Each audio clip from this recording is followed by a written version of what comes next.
Have you ever done something that caused another coworker to get fired? This is your Supply Chain Pro here, and in today's video, we will review how I got a guy fired during my first week at a new job. Early in my Supply Chain Pro career, immediately after being promoted from an entry-level leader to a full-time supervisor, I was assigned training activities with a shipping department supervisor.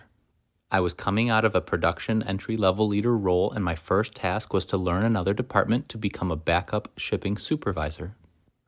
Our facility was nearly 1 million square feet, and our shipping department had 102 dock doors.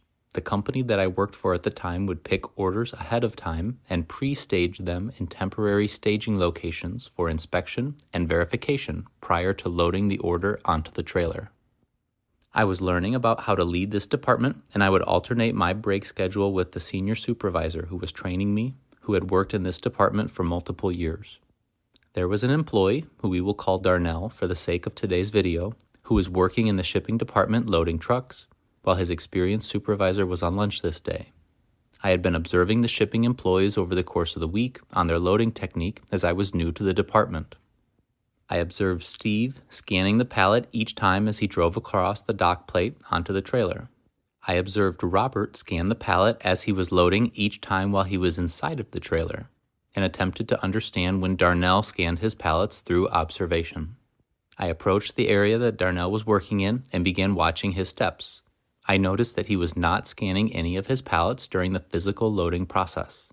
I didn't know any better as I was new to this department, so I asked him when he scans his pallet as I attempted to compare his procedures with the previous employees I had observed. Darnell responded that he understood what he was doing and he had pre-scanned all of his pallets prior to getting on his forklift to physically load the truck. I thought this odd, however, I didn't think much else of it as I was brand new to this department, so I was kind of taking his word for it. Later on, towards the end of my day, I was reviewing what I learned with the experienced supervisor before we left. I brought up as one of my learning points of the day that I observed 3 different employees scanning at 3 different times. The experienced supervisor asked me more about Darnell's observation, and I went further into detail about what I saw and what Darnell told me. The experienced supervisor responded that standard operating procedure requires us to scan our pallet that we are loading when it's on our forks and not to pre-scan prior to picking up the pallet. I later found out that we had a standard operating procedure that had specific instructions that matched what the supervisor was saying, and the purpose of this procedure was to prevent physical pallets from getting left off of outbound trucks. If we were loading a full truck of 30 pallets and only scanned 29, the system would tell us that we missed a pallet, and if we were scanning as we were physically loading, we would know that the truck is short. Pre-scanning, as Darnell was doing, made it impossible to understand what got loaded onto the trailer physically. The experienced supervisor wrote a report to Human Resources, and a few days later, I was called into the Human Resources office for a meeting with the plant general manager, Human Resources, Darnell, and the union steward. During this meeting, I was brought in as a witness for a standard operating procedure violation. As the meeting went on, I understood that Darnell was a mischievous and troublesome employee that had often broken the rules and distracted others from doing their job. Normally, the union steward at this company was able to lessen or soften any disagreements between company management and the union employees. In this scenario, the union steward turned and pointed at Darnell, stating that his record was as thick as a phone book, and that we all have a job to do here, and that includes following the standard operating procedures. Darnell, realizing that he had no supporters in the room, began to get tears in his eyes and began to make promises that he would change, that he was just a young kid who understands his immaturity and promised to be better in the future.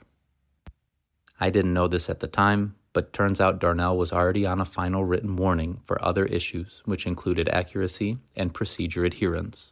This naive observation by me on the shipping dock was the last strike in the progressive disciplinary process for Darnell. Darnell was suspended at the conclusion of this meeting in a Human Resources office, and a few days later, he was fired from my company.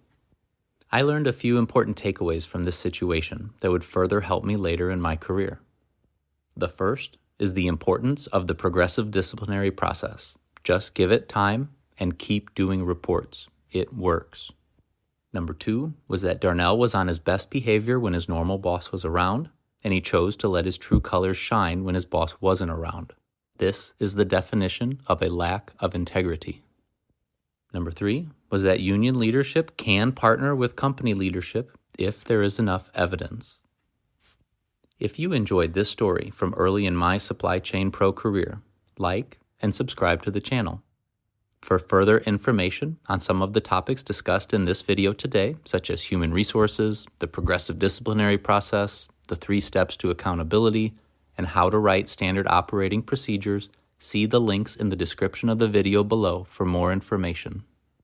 This is your Supply Chain Pro, out.